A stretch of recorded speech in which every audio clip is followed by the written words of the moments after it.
sasa takribani mwaka mzima sasa. Ninajua mmetumizi sana kusikia sauti yenu, kwa sababu Chadema ni sauti ya umma. Bila Chadema hakuna maisha bora. Nyinyi ni mashahidi sasa, kila kitu kimepanda bei kwa sababu hakuna ambaye anawatetea wananchi. Lakini kabla ya kuendelea mbele, ndugu zangu, ninaomba niwape pole sana kwa misiba mizito tarehe 29 Oktoba. Tarehe 29 watoto wenu Uyole wamepigwa risasi. Tarehe 30 watoto wenu hapa Uyole wamepigwa risasi. Mwambeni walipigwa risasi. Isanga akapigwa risasi. Yote ni kwa sababu ya kudai mfumo huru wa uchaguzi. Watu waliopigwa risasi walikuwa hawaibi cha mtu, walikuwa na haki yao ya kikatiba ya kukataa uchaguzi usio huru na haki. Uchaguzi usio huru na haki ulipofanyika ni matokeo makubwa ya ninyi kuielewa kampeni yetu ya no reform no election.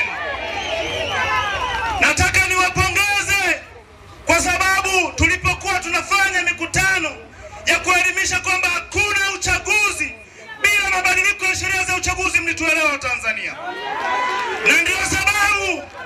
Na ndio sababu hakuna uchaguzi uliofanyika, na sisi Chadema tunasema serikali iliyopo tuitambui ni serikali haramu. Wabunge waliopo Tulia na Mwalunenge hatuwatambui, ni wabunge haramu. Uyole hamna mbunge, mnaongozwa na Mungu. Mbeya mjini wana mbunge, wanaongozwa na Mungu. Kama wanasema wao ni wabunge, mwiteni dada yenu Tulia, mumuulize alipata kula ngapi,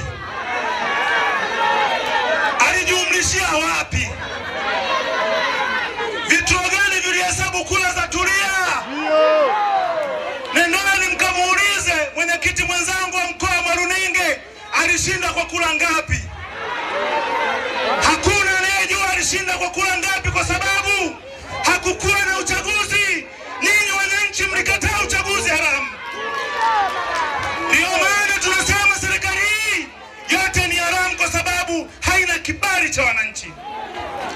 Na Mungu ndiye anayeweka serikali zote duniani. Serikali zote zinawekwa na Mungu. Tunamuomba Mungu kwa sababu Chama cha Mapinduzi wana kiburi, na hata sasa wanataka kutupeleka kwenye maliziano yasiyo halali kwa kiburi. Chadema tumekataa, tuweni.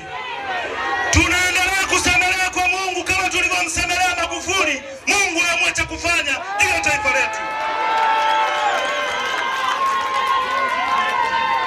Sisi tumeumbwa kwa mfano wa Mungu na Mungu anatupenda.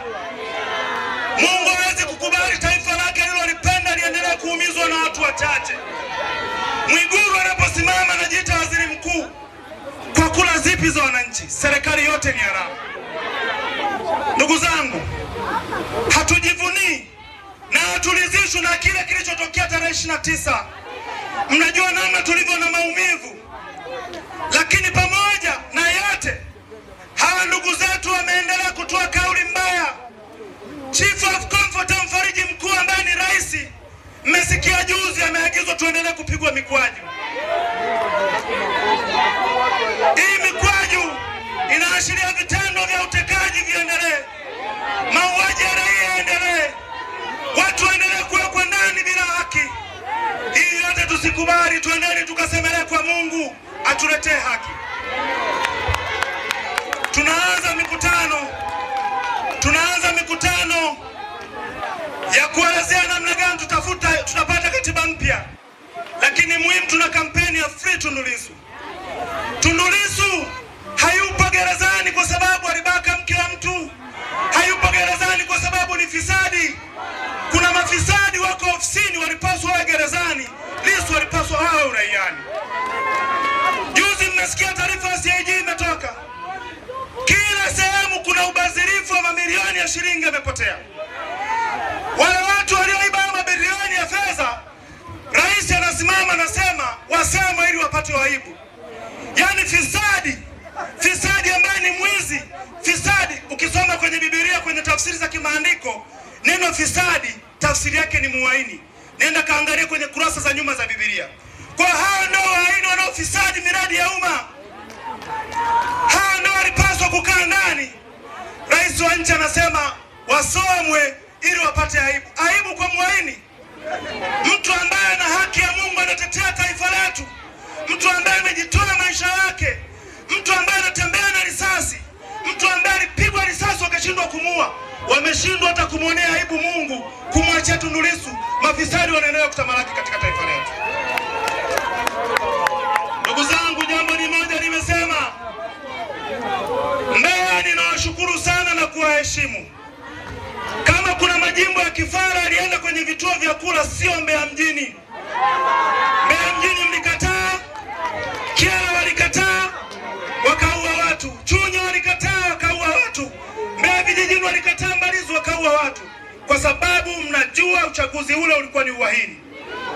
Kwa hiyo nawapongeza sana, mmeheshimisha Mbeya. Sisi Mbeya ni watu wa viwango. Ninawaomba tuendelee kukiunga mkono chama chetu, hasa tulivyoanza ziara na mikutano. Mkichangia ili chama hichi kizidi kukua, mje mjiunge kwa ajili ya maandalizi ya kuiondoa CCM madarakani, ambayo hata wao wanajua wamechoka. Ndugu zangu,